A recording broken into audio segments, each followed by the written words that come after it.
नेपाल देश छ सङ्कटमा खुल्याम हुन्छ सेतो कपडामा कालो धन्दा यहाँ लुट्नसम्म लुट छ सोझो देख्दा नेपालका नागरिकहरू झन् झनै शोषण भइरहेछन् नेपालमा गाह्रो छ नेपालमा बाँच्न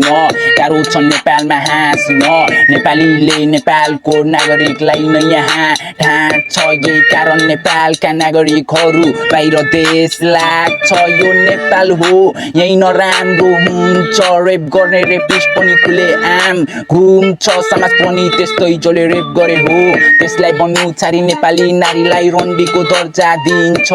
छैन अझै हक र अधिकार बालबालिकाले पाएको कसमाथि अघि देखेछु पढ्न मन त छ तर त्यो बच्चाले छैन पढ्न पाएको सब ठाउँ पढ्न पाउनुपर्छ भनेर लेख्या छ तर त्यो छैन अझै लागू भएको कुरा हो साँचो पढेर अरूको जस्तो ठुलो मान्छे बन्न मन त त्यसलाई पनि छ तर बाध्यता त्यसको त्यसले पेटको लागि छ 10 घण्टा काम गर्न परिरहेको अब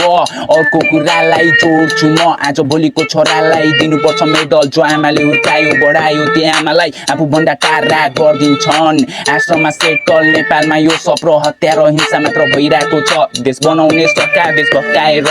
ट्याप हुन्छ देश बनाउनु पर्यो नत्र अर्कै देशले लुटी लग्छ नेपाल देश छ सङ्कटमा चाँडै गर्नु पर्यो देशको मर्म यहाँ ज्याकाले देख्या छ त्यही यो प्याराले लेख्या छ यही देश बनाउनु पर्यो सरकार नत्र देश हुन्छ